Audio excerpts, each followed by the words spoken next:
Hosts, welcome back to the Singing Samurai. This is the third video in the bokken series.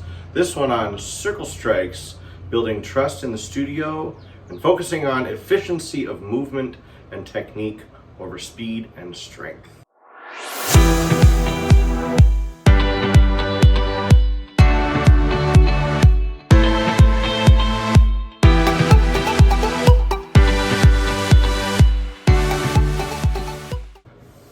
Today we're going to talk about circle strikes. Circle strikes are a form of block and redirection of an attack that's coming in towards the head or just the front of the body in general that we practice often in Yoshokai Aikido. It's one of several different ways to evade or redirect an oncoming attack, and actually we use this movement with all of the buki, but I thought today it would be best to show it. This also relates to the past video of buki techniques with partner, but this time we're going to talk about the person who's receiving the technique as compared to just the person doing the bokken strike. This video is going to focus on three different things. The first thing is efficiency of movement, as I talked about in the beginning. The second thing is the physiology of this movement and how that helps to build the singer's body for singing, keeping things pretty consistent as far as that goes. And then the last is something more pedagogical or philosophical about building trust in the studio, either as the singer or as the singer-teacher relationship is concerned. So in order for us to really talk about these three areas, the first thing we need to do is revisit that video of the circle strike. So in this video, we have a demonstration of a circle strike as well as a front strike. The person that is front striking is uke, and the person that is doing the circle strike is shite in this partner technique. So as uke does a front strike, shite shuffles in or cross steps in and performs a circle strike block upwards with the tip of the sword down, and then redirects the energy from the received strike back at uke's head. So some key takeaways from that strike. It's a strike, it's not just a block, and this leads into the efficiency of movement and the efficiency of technique over speed and strength. So the most important aspect of this technique is that it's a redirection more than it is anything else. It's using appropriate body alignment, it's using appropriate timing, and basically just taking advantage of good physics to take an incoming strike and to have it shift off to the side without having to do anything other than just being in the right position.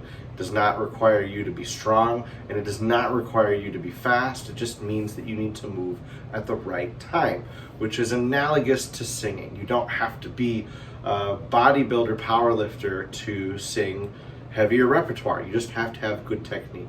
You don't need to be built like a gazelle to sing really agile music or agile phrases. You just need to have good technique. It doesn't matter how fast or strong you are. It matters how good your technique is. Trusting your technique. This weekend I had a wonderful series of classes that I got to attend at the Ginryukan, and that was one of the overarching themes that Sensei kept saying over and over again. Trust your technique. Trust your technique.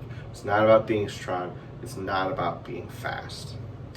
As you notice as well in this video, as the receiver, as shite, is taking the circle, is performing the circle strike, he's taking the strike.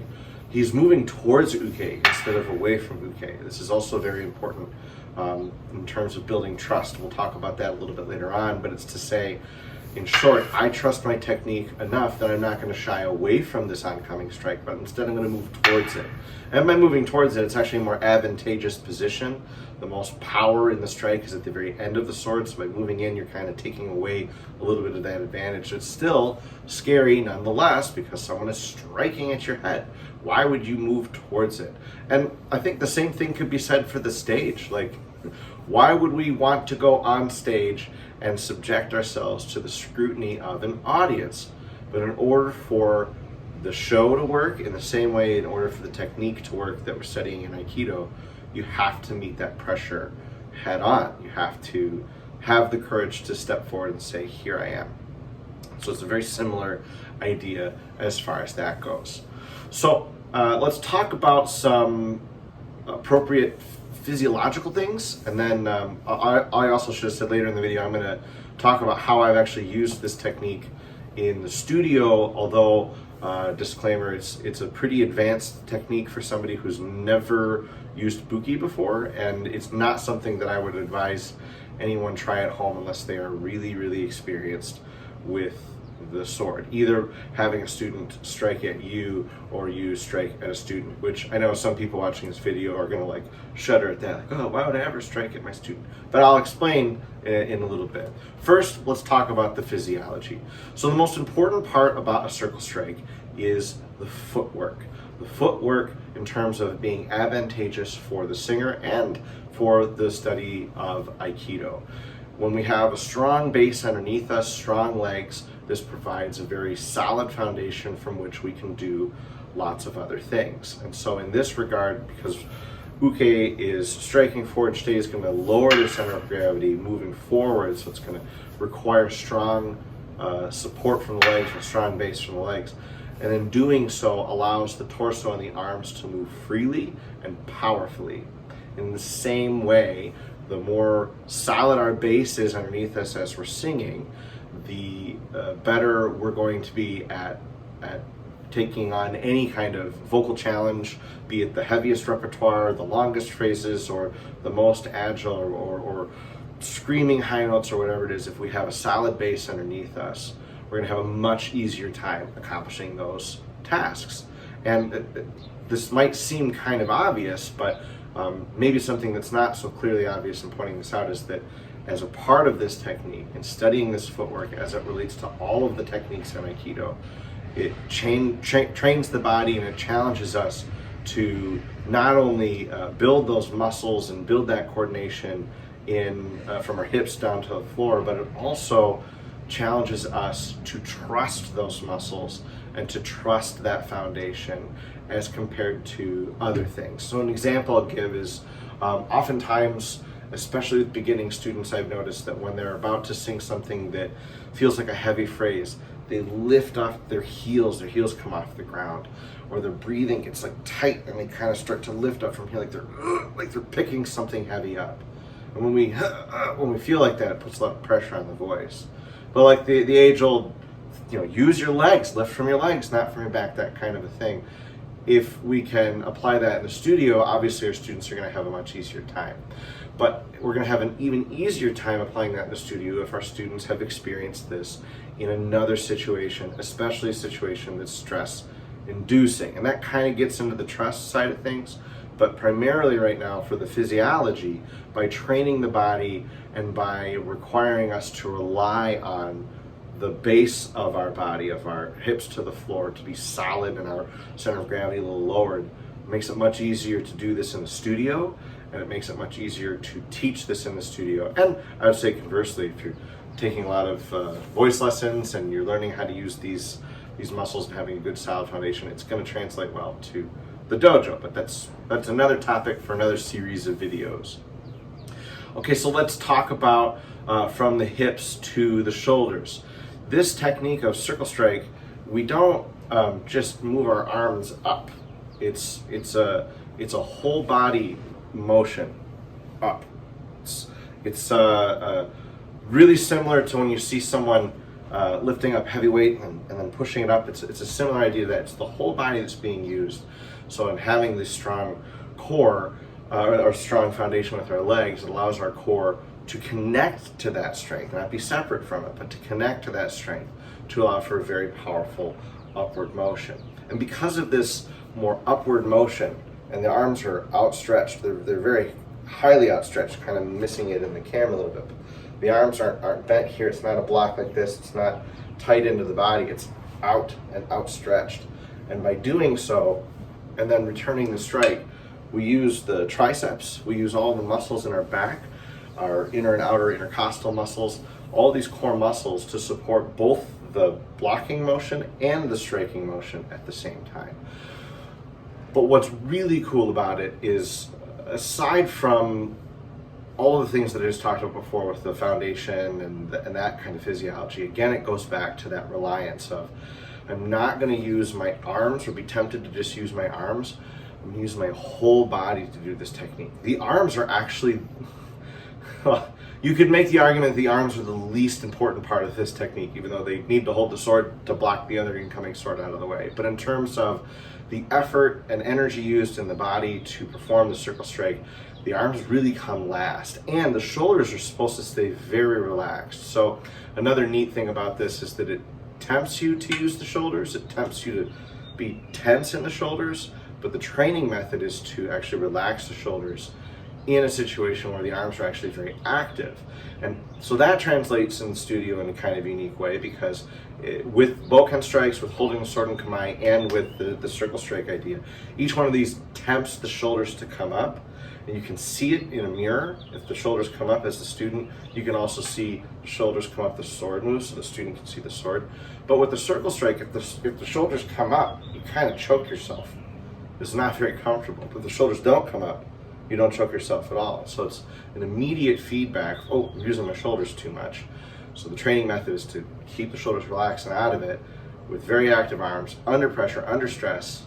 How many students of ours have had their shoulders start to tense up and rise up when they're under stress, they're under pressure, and they're singing something very active?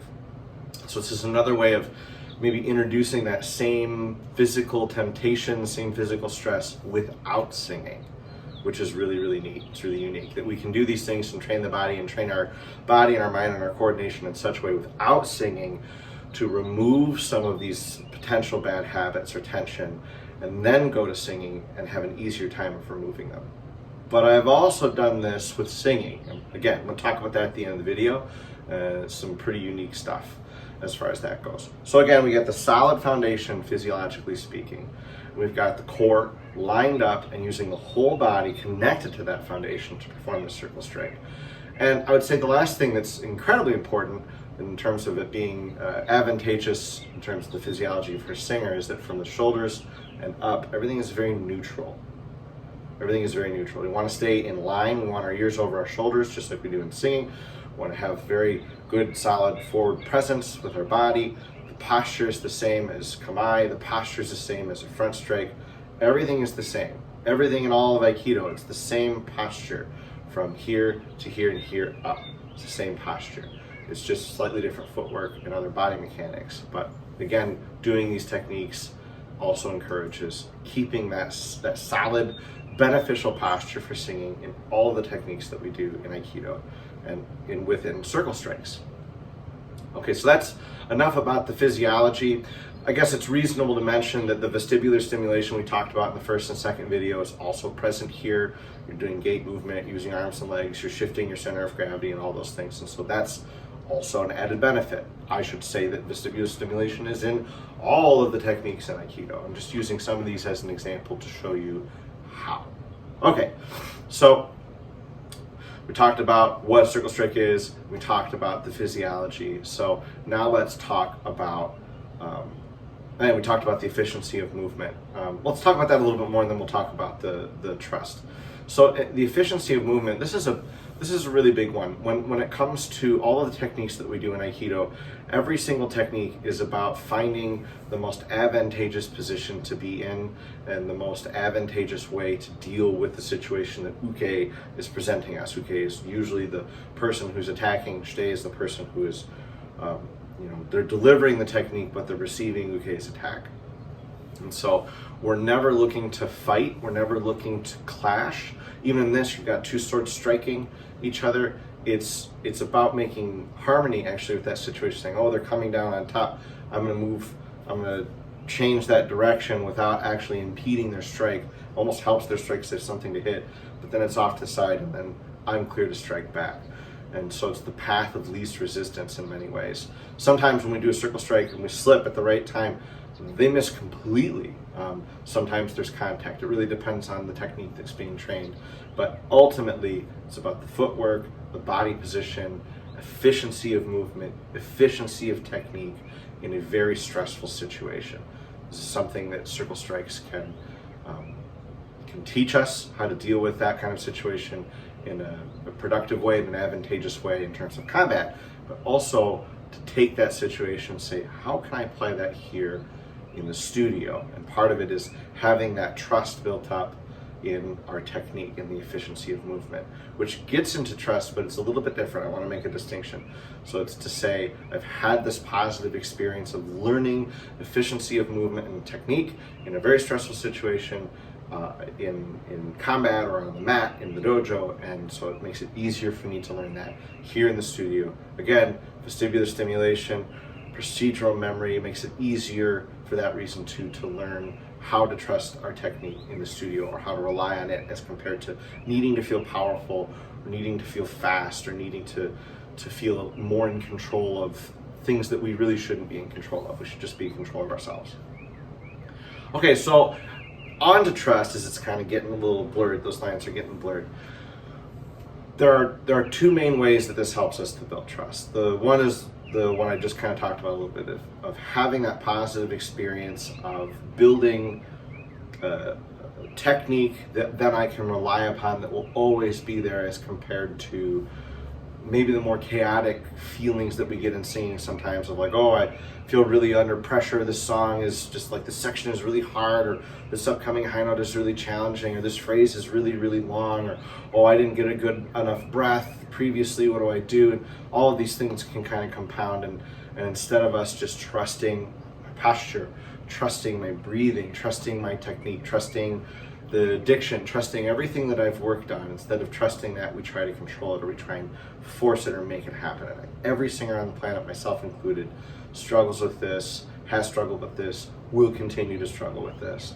And so finding ways to reinforce, no, trust your technique. Instead, trust your technique, trust your technique. To make that the mantra, to make that the focus of the training, is going to only be of benefit to the singer, because it's the same thing that we have to do on the stage, same thing we have to do in the dojo. And the focus has to be there too. We can't get totally introspective either. When someone's striking at me and I'm like thinking about the technique of my circle strike, like, that's not the right time. It's like, you're singing this really great aria, and then you start to get into technique land, and you're thinking back there like, oh, what am I doing with my soft palate? We don't have time to have those thoughts. We don't have time to worry about what our tongue is doing or what our body is doing. We have to just trust our technique. After all that practice and all that time, then when we go to the stage to sing, our technique needs to be there. It's very similar. It's absolutely the same thing, and if it came to like actual combat, I will not have time to think about how I'm performing my circle strike. I just gotta block and return that strike, or get out of the way. And on the mat, it's very similar. It's like I have some time to think about the corrections that sensei has given me, but ultimately I need to trust my technique, and not just for myself, but for my partner. Because if I'm worrying about my technique, or I'm fumbling on the mat, or I don't really know what I'm doing, or I'm not really focused, they're gonna have a really hard time learning this, either as the person doing the circle strike, or as the person practicing the front strike, and the partner roles go back and forth. So again, to be really clear, the circle strike is one way of helping us to learn how to trust the efficiency of our technique, and just be present and be there in the moment, and do the strike, and return the direction of the strike to uke, and focus on that entirely, instead of worrying about anything. And it's easier said than done. So the other area of trust, which I think is really neat, and it turns into things that I've done in the studio that I think are pretty cool and a lot of fun when it comes to circle strikes and students, is the building of trust between teacher and student. So again, I'm going to preface this by saying, do not try this at home in your studio unless you know how to use this and you've done it for a long time. I've been training with this for almost 20 years now, so I'm very comfortable striking and knowing when to stop, or where my sword is going, or within a very finite set of variables. I know where it's going to be, I know how to stop it, I know how to not hurt somebody or tag somebody accidentally. I'm not going to clock someone in the head or in the hands or whatever. I know what I'm doing. In the same sense, if I'm blocking and I have a new student, new students are always the most dangerous when it comes to strikes. Someone who has no experience is far more dangerous than someone who actually knows a little bit about what they're doing. Even if they're aggressive, they're more predictable. Somebody who's never held this before, you have no idea what they're going to do. They could think that they're going to strike forward and then they strike to the side, or they try to hit you in the shoulder, or they or they just completely miss, or they go too far forward, or they're not forward enough. There's so many variables that you really need to know what you're doing and have a really solid understanding of distance between you and the student to be able to safely block their incoming strike without them having to worry about it, which is point number one. So when I've done this in the studio, and I've done this with bokken, and I've also done it with the Joe staff, longer staff, I'll have students strike at me, and I'll block the strike out of the way, and they'll do that a few times to get used to it, kind of like the previous video with just the bokken strikes and me being static off to the side. I'll actually stand in front of them, block the strike, and block the strike.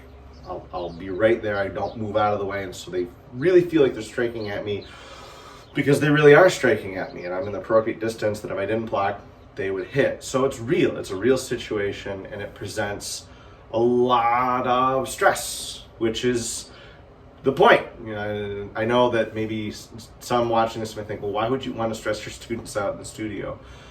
The stage is a stressful place. I don't always want to stress my students out in the studio. More often than not, I want them to stay calm and relaxed in the studio because that's how I want them to experience singing. But I would not be a very good teacher if I didn't present them with situations that cause them to feel pressure and worry and stress on the stage, because it's there on the stage, and so they're going to need to have to trust their technique and trust themselves on the stage under pressure. And so the bokken strikes video where they just strike off to the side, it does present some pressure initially, but after they get used to it, I found that I kind of have to up the ante, and so that's why I had them striking at me. Same kind of reaction, which I thought was really endearing. They were really worried about hurting me. They didn't want to hit me, and I promised them, I said, you have nothing to worry about. You're not going to hit me. You're not going to hurt me. I'm very used to this. I do this all the time, multiple days a week. I'm having people swing a sword at my head, wooden or otherwise. So I'm very comfortable with it, and I'm used to it. And in them being in that situation where they have to believe me, they have to trust me, and they don't know. They've never swung a sword at me before, so they don't know. I could be completely full of it. They might hit me, and so they have to trust me. So it is putting the trust on the line and saying, no, go ahead and strike, I'll block. And then I block, and they go, oh, okay, that wasn't so bad, but it was a little scary. They do it a few more times, a little scary.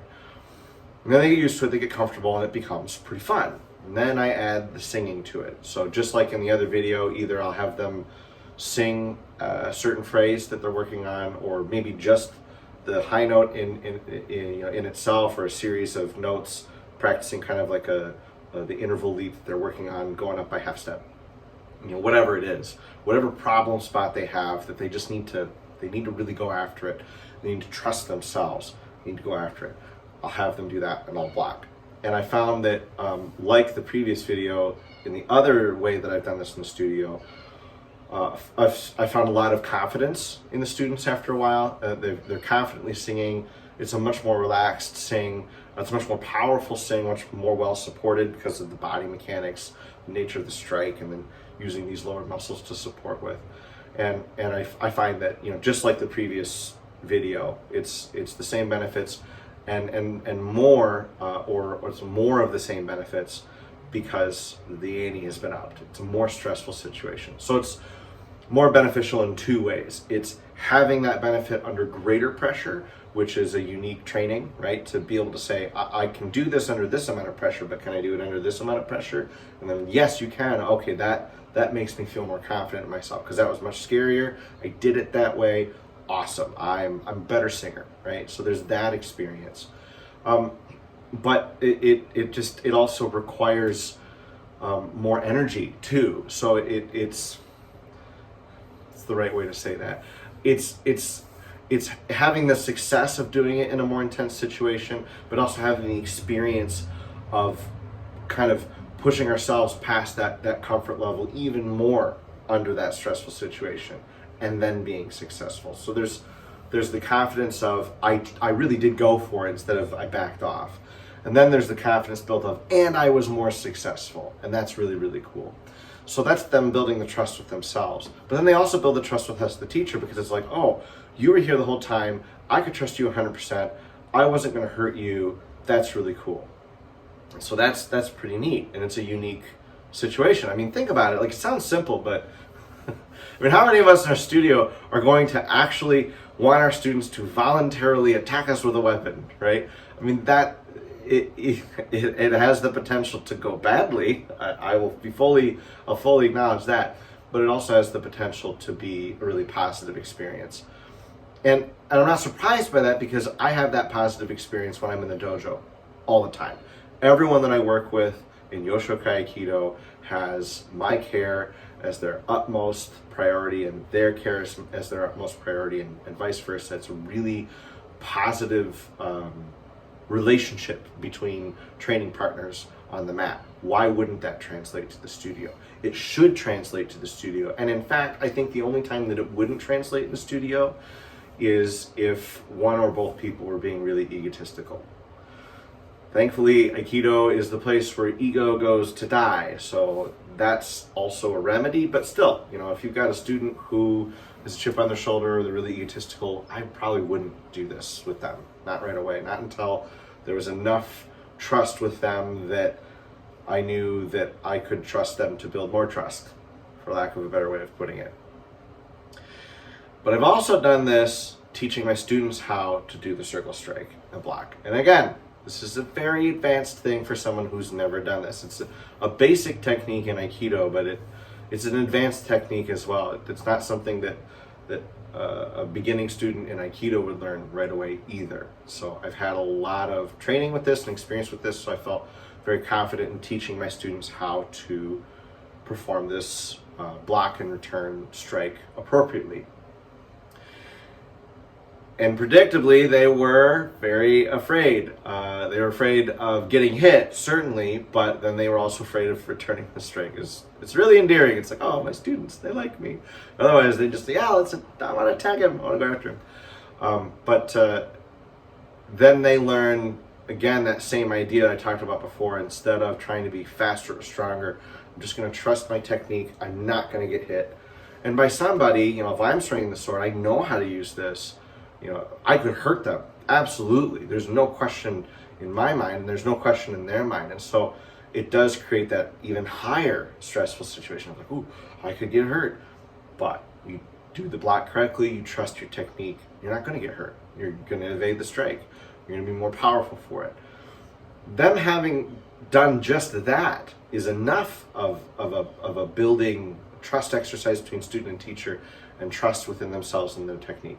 But then to have them do it while they sing is so cool. So again, don't do this unless you know what you're doing. But I have to say, it is really, really neat to watch and experience having students sing with such freedom and power and consistency, and having no idea that they're doing it. It's so cool. I mean, someone could say, oh, you're just tricking them, you're distracting them. It's like, no, it's so much more than that. It is, partly it's a distraction. They don't realize that they've done it. Kind of have to point it out to them, and then they go, oh yeah, it did feel easier to sing. Oh yeah, I did feel it. And then the trick is also to take that experience away from the bokken and just have them sing and say, can you do the same thing? Can you feel the same way? And it's a little bit harder because you don't have the stimulus of the fearful situation. You also don't have the body mechanics going on. The bilateral stimulation, moving both arms when you're under pressure in a combat situation we talked about in the previous video. You don't have that going on. But you still have the experience of having sung that way successfully, and then, you know, they can start to compare and contrast and go, oh, I see, that's maybe how that works. And then in their own practice at home, and then over the next couple of weeks or months, it starts to settle. So again, this is not, I feel the need to say this because I know this can come off as gimmicky or like a trick. It is not a trick. It is a tool in the toolbox. So this also ends the series on the bokken for now, just 3 videos. I'm sure I'll be coming back to other things, but these are 3 basic techniques in Yoshokai Aikido that can be used in the studio kamae, just holding the sword, cutting with it slightly as you're singing, doing bokken strikes while, you know, the teacher blocks off to the side, just doing the strike, and also learning the circle strike to return the strike. These 3 movements in Aikido, these 3 techniques in Aikido, how they can be applied to the studio. It's pretty neat stuff. So later on, I'm going to talk about some other things overall in my research that I've discovered. But one thing that comes to mind that I think is appropriate to end this video with is the reward system of our brain. So the reward system of our brain is a series of endorphins and dopamine, which is a chemical communicator that tells us to both anticipate something happening, hopefully something pleasurable, and then once that thing happens, then we get rewarded with the pleasure, the endorphins, and then our brain says, do that again. That was really great. I'm going to reward you, the reward system of our brain, so you do that behavior again. And when we think about that, so when we eat, we access the reward system of the brain, because then our body says, ooh, we got, my blood sugar's up, I'm feeling better, I got more energy, and then brain, ooh, yeah. We had the anticipation of eating, we see the food or we think about the food, so the dopamine starts to get released and our body's saying, prepare for the endorphins that are to come, and then we eat something delicious and then the endorphins come. The same thing can happen when it comes to exercise.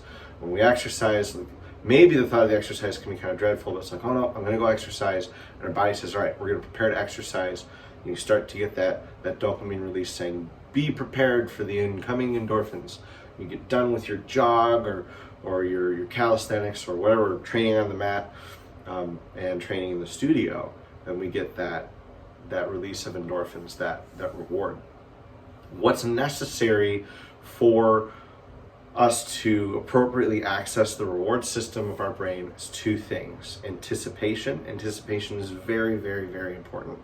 And then noticeable progress. So maybe not as easy to make that analogy clear when it comes to eating food, but it is easy to make that analogy clear when it comes to exercise.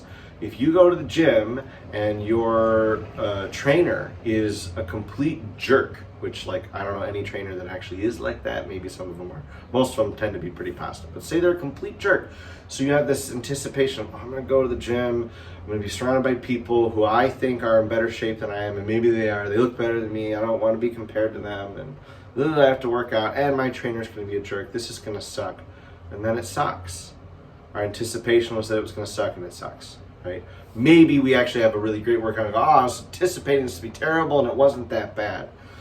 But still that anticipation has brought us down, that initial attitude has brought us down.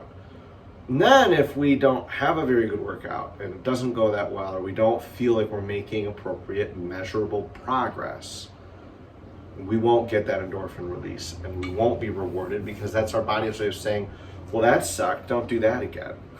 Which is pretty obvious, right? We have to make these things positive, and we have to make them positive in terms of how we anticipate how they're going to go, and then positive with the outcome, but not in a fake way, not in like everyone gets a participation trophy kind of way. We need to be able to see measurable progress. Like one app that comes to mind is the Couch to 5K app. It's an app where you never ran your entire life. So you're the guy sitting on the couch, and it trains you for 8 weeks to be able to run 5 kilometers. And I hate running. I'm terrible at it. But I did the Couch to 5K. I can run a 5K. That's pretty cool. And I enjoyed it.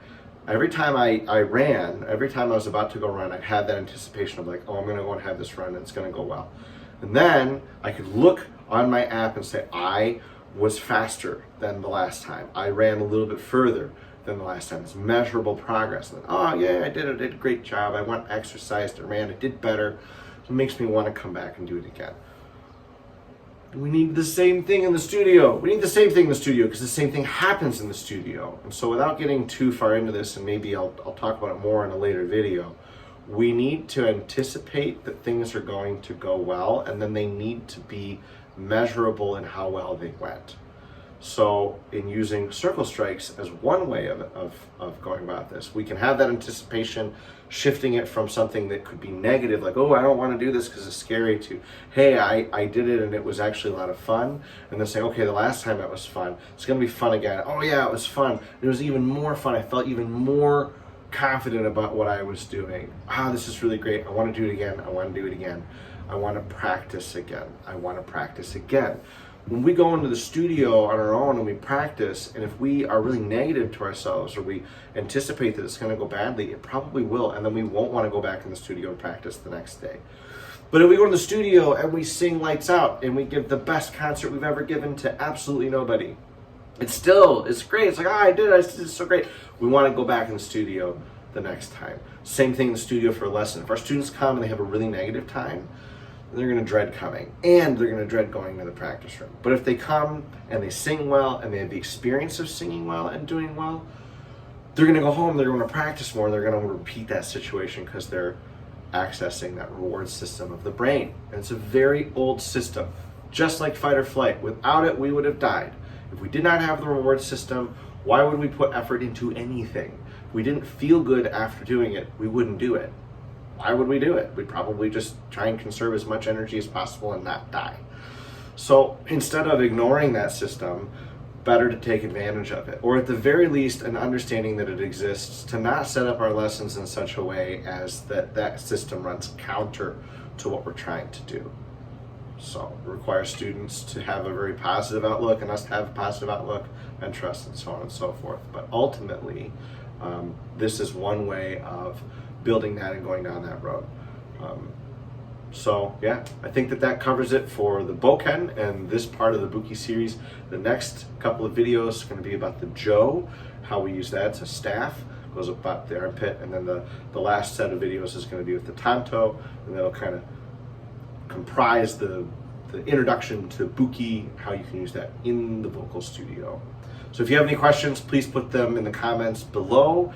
Don't hesitate to visit singingsamurai.com. You can shoot me an email from there, and let me know what you guys think. All right, thank you very much. Us.